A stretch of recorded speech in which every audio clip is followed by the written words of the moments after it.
time for a COVID-19 rational nugget of my own.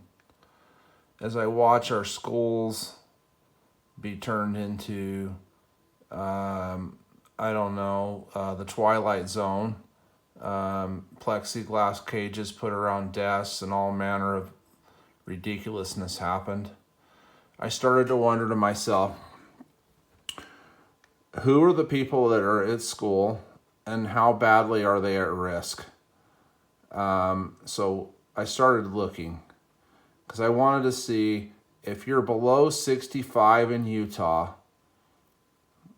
60 or 65, how much at risk really are you with COVID? They say the flu virus is 0.1% death rate. So that's our reference. Okay. So what first got me to dug me and had me led to this information, and I just give you information here. I'll try to not get too much with my opinions on things, but I noticed, because I wanted to say, if you're a kid, if you're below, who are the people we have at school? We have teachers.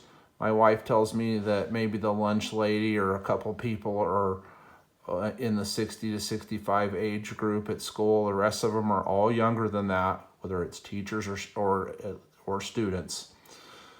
So look at all these categories: 0 to 1, 1 to 14, 15 to 24, 25. This is the ages of people that have died, okay? One of the things I notice is how they put less than 5, less than 5, less than 5, less than 5. Well, if you add up these three numbers, or these four numbers here, you come up with 387, which is 3 less than the 390 of our current deaths. So what that means is one of these numbers has to be 0. So why isn't it 0? Why isn't at least one, if not one more of these categories isn't 0? And what I found is on the state coronavirus website, there's a chat window that pops up. So I asked the person on the chat, what are these real numbers? What are they? Like, don't give me less than 5. Give me like what the actual number is. And that way I could figure out what the true death rate is below 65. You know what they told me? They said that they cannot release that information for privacy reasons. Say what? What on earth does this have to do with medical privacy on telling me if one of these numbers is 0 or what their numbers actually are? I don't understand how that like affects privacy. So I responded back I don't see how that affects privacy. And I also responded back and I said, you guys don't sound like you want me to know. So what they said they said, and by the way, they send you a text back on this information. And so they finally responded and said, hey, the counties are likely where you'll be able to find that information. So what that means is you have to go look at the county's coronavirus website. So I haven't waded through all the county information, but I did find some interesting things over here on the Salt Lake County coronavirus website. This breaks down the age groups like a little differently here than the state does, but they're all complete. So we know no one in Salt Lake County has died from coronavirus under 20 years old. No one. 0. 0 deaths. So that means all the kids wearing masks in high school, none of them in that age group have died in Salt Lake County. None. Okay? So if you add up all these numbers here, all the numbers below 60 years old, and then you divide them by the number of deaths, which is 32 deaths. You come up with 0.015% death rate.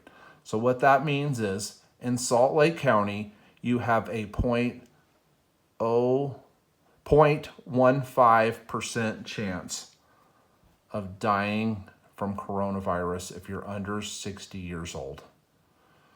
Remember, the flu virus death rate is 0.1, okay?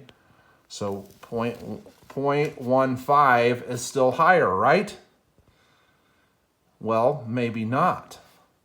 So that's only including like cases that are diagnosed. These are people that have popped positive with the coronavirus, okay?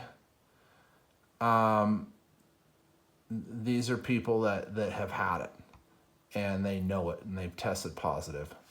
Well, what we don't know is how many people have had it and they've never known it and it's not been reported, because that number, if we know what that number is or we can guess what it is, that means that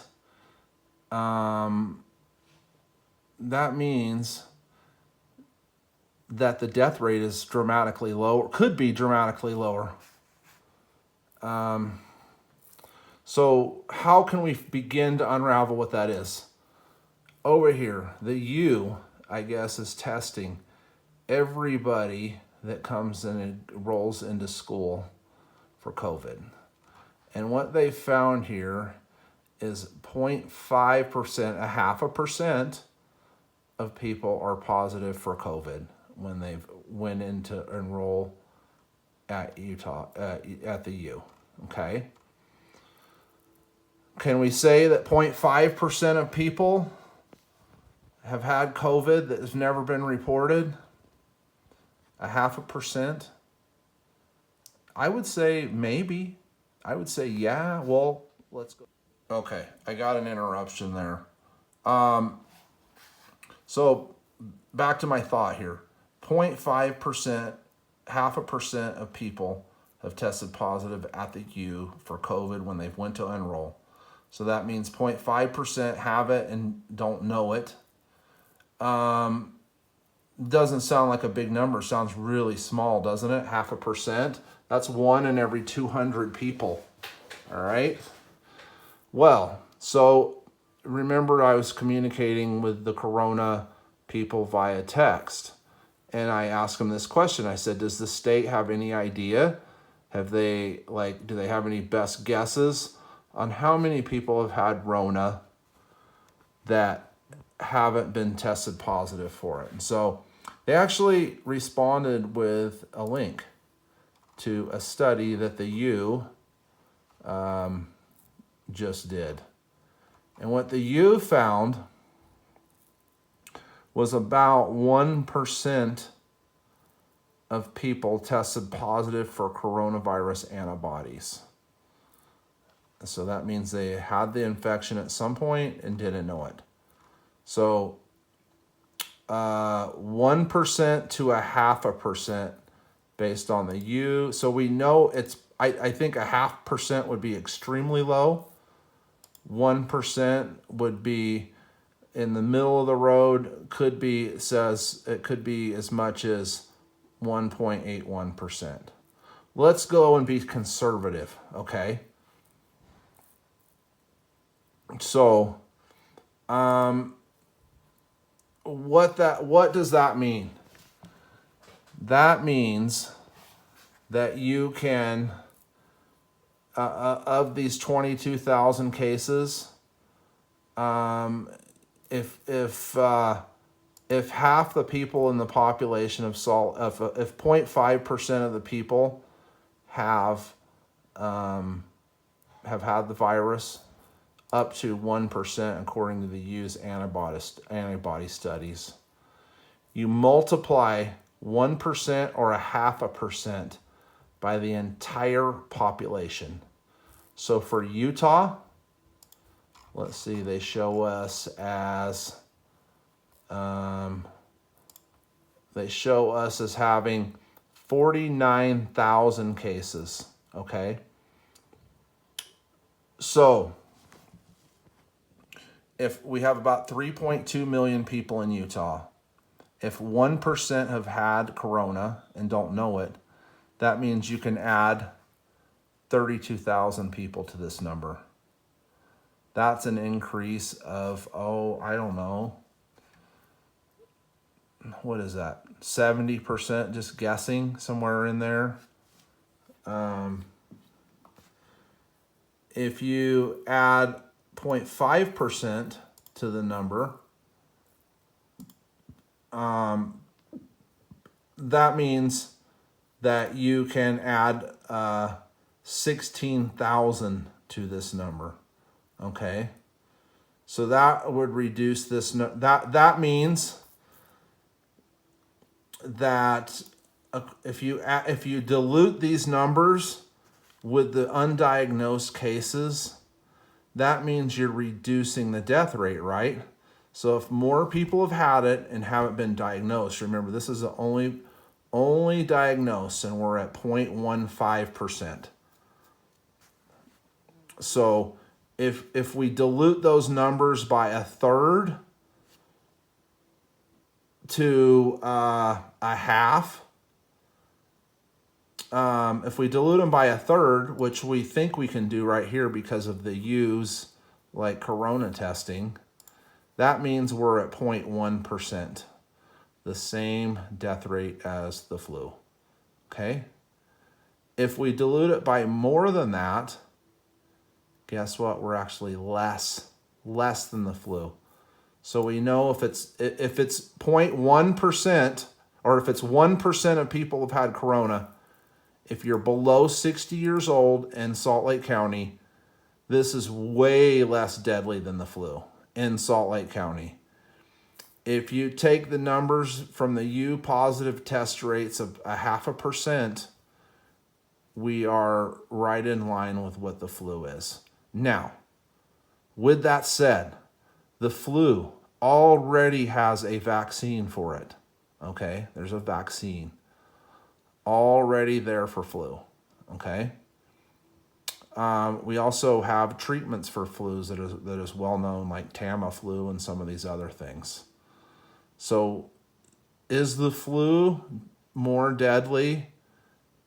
I would say if you're under 60, I think it looks like it is.